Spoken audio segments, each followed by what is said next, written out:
Hello everyone, so today I'm finished the book of Genesis and now I'm starting with Exodus chapter 1. The Israelites oppressed. These are the names of the sons of Israel who went to Egypt with Jacob, each with his family: Reuben, Simeon, Levi, and Judah; Issachar, Zebulun, and Benjamin; Dan and Naphtali; Gad and Asher. The descendants of Jacob numbered 70 in all. Joseph was already in Egypt. Now Joseph and all his brothers and all that generation died, but the Israelites were fruitful and multiplied greatly and became exceedingly numerous, so that the land was filled with them. Then a new king who did not know about Joseph came to power in Egypt. "Look," he said to his people, "the Israelites have become much too numerous for us. Come, we must deal shrewdly with them, or they will become even more numerous. And if war breaks out, we'll join our enemies, fight against us, and leave the country." So they put slave masters over them to oppress them with forced labor, and they built Pithom and Ramses as store cities for Pharaoh. But the more they were oppressed, the more they multiplied and spread. So the Egyptians came to dread the Israelites and worked them ruthlessly. They made their lives bitter with hard labor and brick and mortar and with all kinds of work in the field. In all their hard labor, the Egyptians used them ruthlessly. The king of Egypt said to the Hebrew midwives, whose names were Shiphrah and Puah, "When you help the Hebrew women in childbirth and observe them on the delivery stool, if it is a boy, kill him, but if it is a girl, let her live." The midwives, however, feared God and did not do what the king of Egypt had told them to do. They let the boys live. Then the king of Egypt summoned the midwives and asked them, "Why have you done this? Why have you let the boys live?" The midwives answered Pharaoh, "Hebrew women are not like Egyptian women. They are vigorous and give birth before the midwives arrive."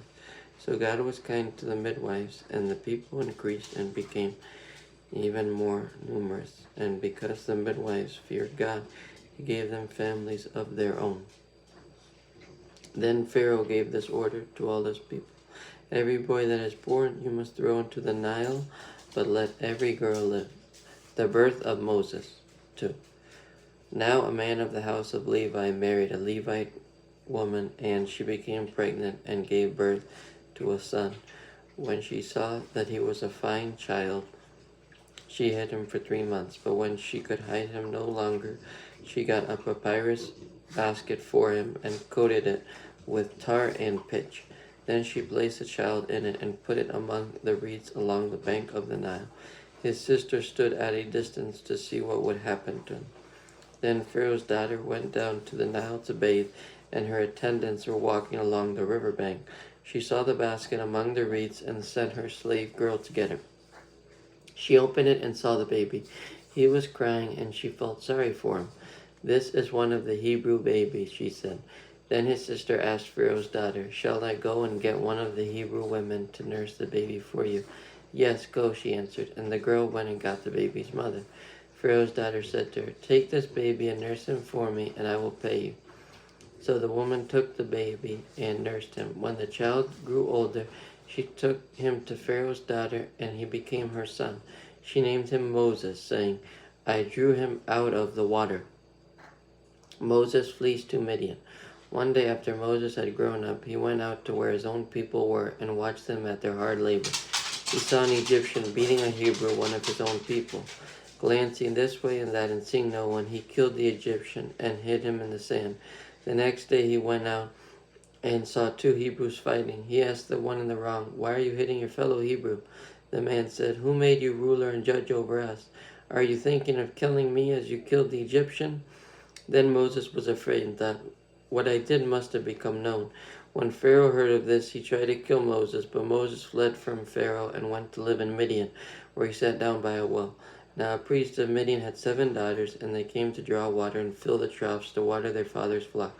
Some shepherds came along and drove them away, but Moses got up and came to their rescue and watered their flock.